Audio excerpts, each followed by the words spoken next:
Sahyadri bulletin media partner Nagar Sahyadri associated by Sahyadri publication.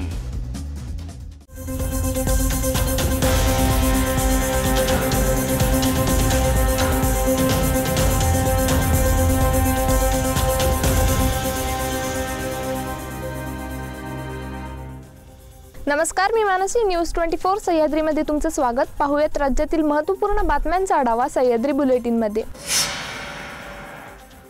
Lok Sabha निवडणुकीच्या आज दुसऱ्या टप्प्यातील मतदान सुरू झाले। महाराष्ट्रात बुलढाणा, अकोला, वर्धा, अमरावती, यवतमाळ, वाशिम, हिंगोली, नांदेड आणि परभणी अशा 8 मतदारसंघात दुसऱ्या टप्प्यातील मतदान पार पडतंय।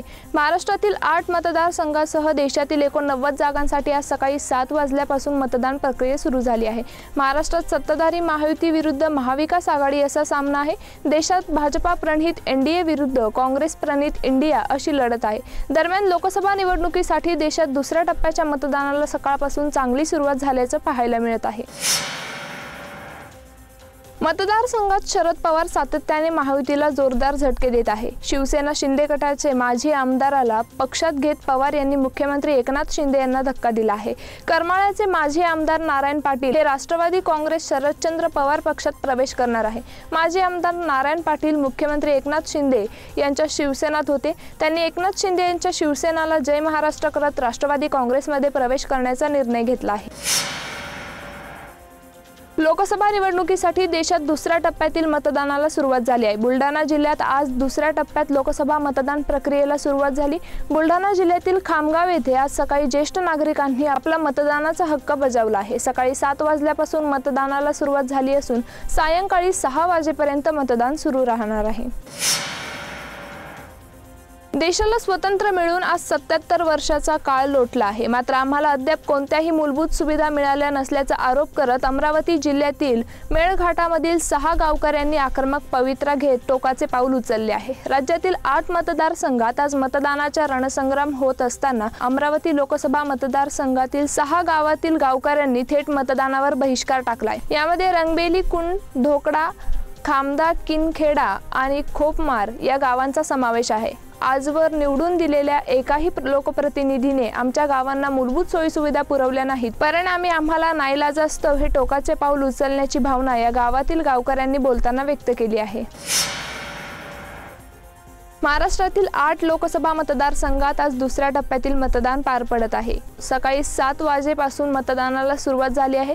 अमरावती, अकोला व वर्ध्यात ईव्हीएम मध्ये तांत्रिक बिघाड झाल्याचे पाहायला मिळत आहे। त्यामुळे मतदान केंद्राबाहेर काही वेळ मतदारांना प्रतीक्षा करावी लागली। ईव्हीएम मशीन मध्ये बिघाड होताच निवडणूक अधिकाऱ्यांची मोठी तारांबळ उडाली आहे। सह्याद्री बुलेटिन मध्ये घेऊया छोटीशी विश्रांती।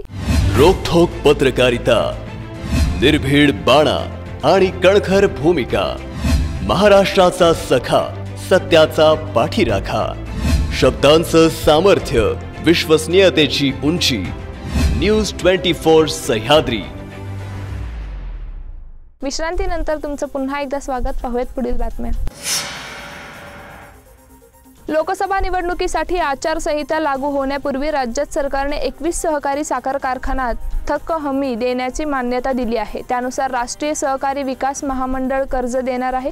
याची रक्कम अद्याप निश्चित झाली नसली तरी राजकीय नेत्यांच्या कारखान्यांवर राज्य सरकार ऐन निवडणुकीच्या धामधुमीत मेहरबान झाले आहे। या 21 कारखान्यांपैकी 15 कारखाने सत्ताधाऱ्यांच्या गटातील तर उर्वरित 6 कारखान्यांमध्ये 2 शरद पवार, 1 काँग्रेस आणि 2 अपक्ष आणि 1 राजकीय संबंध नसलेला कारखाना आहे। राज्यात 4 एप्रिल 2024 पर्यंत 5717 तृतीयपंथी मतदारांची नोंद झाली असून हा आकडा आणखीन वाढण्याची शक्यता आहे। सर्वाधिक तृतीयपंथी मतदारांची नोंद ठाणे जिल्ह्यात 1279 झाली आहे। ठाण्यापाठोपाठ मुंबई उपनगरामध्ये 812 तर पुण्यात 726 तृतीयपंथी मतदारांची नोंद झाली आहे।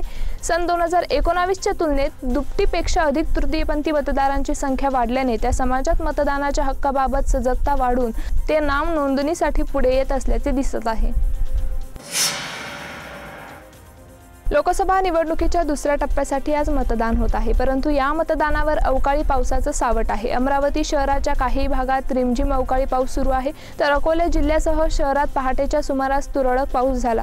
याशिवाय बुलढाणा जिल्ह्यातही काल संध्याकाळपासून सुरू झालेला पाऊस रात्रभर कायम होता। बुलढाणा, खामगाव, मोताळा, नांदुरा, शेगाव या तालुक्यासह रात्रभर रिमझिम पाऊस सुरूच होता। सकाळीही पावसाने हजेरी लावली आहे।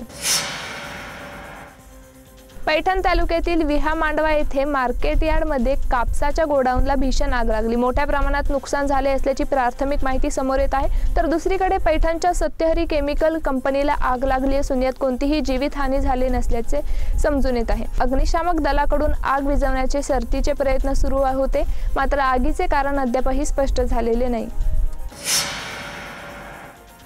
प्रॉपर्टी व संपत्तीसाठी लोक आपल्याच लोकांचाही विश्वासघात करून त्यांच्या जीवावर उठू शकतात। पुण्यातही असाच एक प्रकार उघडकीस आला असून स्वतःच्या मुलीच्या हत्येसाठी सुपारी देणाऱ्या नराधम पित्याला पुणे पोलिसांनी अटक केली। पुणे पोलिसांनी 6 जणांना अटक करून या घटनेचा खुलासा केला। एका इसमाने त्याच्याच मुलाला मारण्यासाठी 75 लाख रुपयाची सुपारी दिली। संपत्तीवरून सुरू असलेल्या वादावरून एका पित्याने हे पाऊल उचलले आणि तो मुलाच्या जीवावर उठला।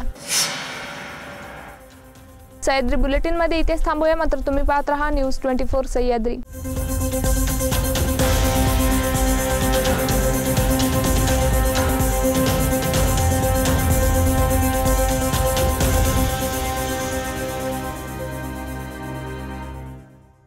शब्दांचं सामर्थ्य, विश्वसनीयतेची उंची, न्यूज 24 सह्याद्री।